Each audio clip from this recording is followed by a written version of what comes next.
Hi guys, it's Chris, and today we're going to be taking some time to address a question that we do get asked every so often, and that is, what do the various error codes on the RVibrake3 mean?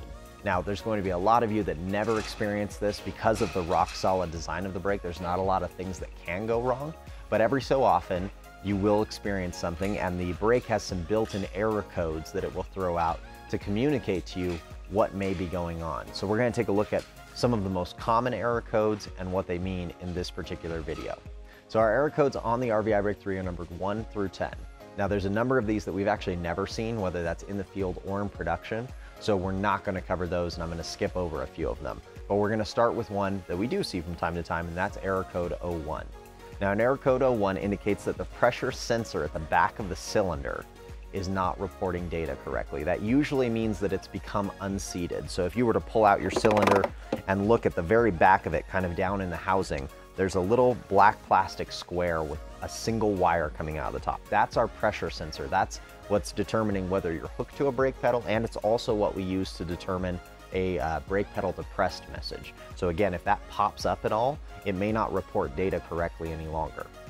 Now, that doesn't affect any of the other functionality of the brake other than those two items. So in other words, if you were to go and use this brake with an error code 01, it will perform exactly like it normally would. It will brake, it will do all of its normal functions. The only feature that will basically be disabled is, again, the ability to get a brake pedal depressed message, which is important because obviously if you're traveling with a depressed brake pedal, then that can obviously cause issues over a long stretch of road. So we do want to resolve it, but it is something to where if you absolutely had to, you could continue traveling with an error code 01.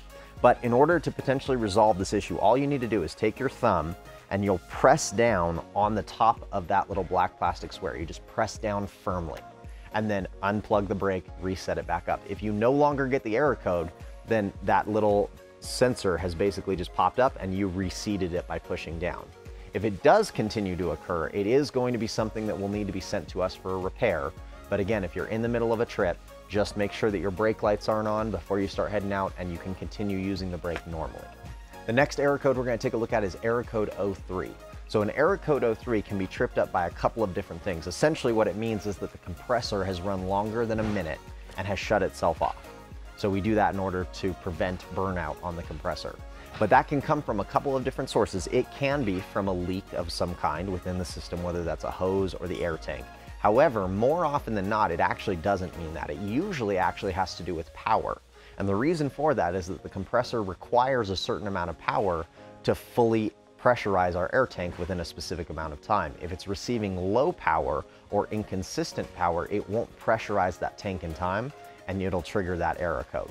So what we need to try whenever we see an error code 03, we need to take the brake to a separate vehicle. That can be another vehicle you own, it can be your motor home, it can be a friend's vehicle. It really doesn't matter too much. We just need a hot 12-volt outlet in a different car, and then we need to plug the brake in there. You don't have to hook it to a brake pedal. You really just need to let it kind of sit there, let the arm hang out into empty air, and then try and set it up again.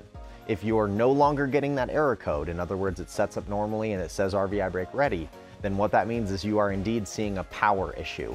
And in your towed vehicle, you're going to want to power the brake differently. So in some cases, you can use one of the other factory outlets in the car. In other cases, you may need to use a dedicated 12-volt. And then if you're already using a dedicated 12-volt, you may need to replace that dedicated 12-volt. So any one of those could be the solution. But if we take it to another car and the error code goes away, it is a power issue. Now, let's say you take it to another car and you still see the error code. Well, now we are indeed dealing with a leak, and at that point, it will need to be sent into our facility here so we can repair your brake. Next up, we have error codes 4, 5, 6, and 7. Now, these error codes are actually very obscure. We almost never see these error codes. Almost always, though, they are related to temperature. So obviously our brake has a circuit board inside, and that is plastic, and plastic can expand and contract based on heat. So obviously it's made in a facility where there is some temperature variation, so it is acclimated to that. But if you're in a situation where the brake was left in the car overnight, for example, or maybe it was stored in a garage that's not insulated or temperature controlled, you will see this error code from time to time. Usually the very first time you go to set it up, right in the morning, You plug it in, it'll throw out an error code 4, 5, 6, or 7. And again, that just means the circuit board has contracted and some of the joints, the solder joints on the board, are no longer making the right connections. So the solution, fortunately, is very simple. We just need to take the brake again to another vehicle or into your home, so just an area where it's more temperature controlled, and we need to let it sit for 15 to 20 minutes is fine. Really no more than that is necessary. As long as we let it sit there, we can bring it back to the towed vehicle, plug it back in, and everything should be fine. That typically will clear those error codes out right away. However, again, just like with any of our other error codes, if you try that and it's still giving you the error code, then at that point you would need to send the brake to our facility to be repaired, because at that point it is actually something corrupted on the firmware for the circuit board. Last but not least, we have error code 10. This is a Wi-Fi error. So similar to error code 01, your brake will actually function completely normally with this error code. It may say error code 10. You could continue to travel, however, and everything on the brake will operate properly. The breakaway, the inertial brake functions, all of that is normal. The only thing that is disabled is any function having to do with the Wi-Fi chip. So in other words, you won't be able to see it on your tablet, and you won't be able to hit the brake test button on the tablet. But all of the brake's functionality in the car is still intact. It's just affecting the Wi-Fi chip on the circuit board of the brake. So unfortunately, there's nothing we can do really to clear this out in the field. You can try something temperature related, kind of like what we have for 4, 5, 6, and 7. You can try to take it into a warmer environment, see if that clears it out. More often than not though, for an error code 10, that actually does just need to be sent to our facility for repair. It's typically something having to do actually with having broken down within the Wi-Fi chip.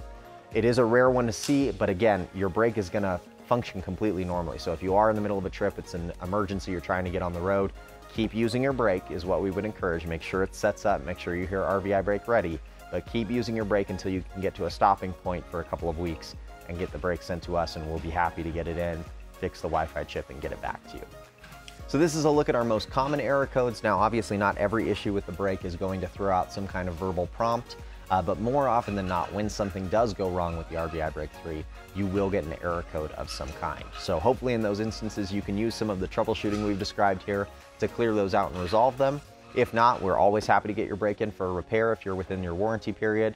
And then we also have an out-of-warranty refurbishment program that you can utilize if you're outside of that warranty period. So if you have any questions about the RVibrake3, the error codes we've described, or really anything else about any of our products, don't hesitate to reach out. We're available by phone, chat, or email. And in the meantime, happy RVing.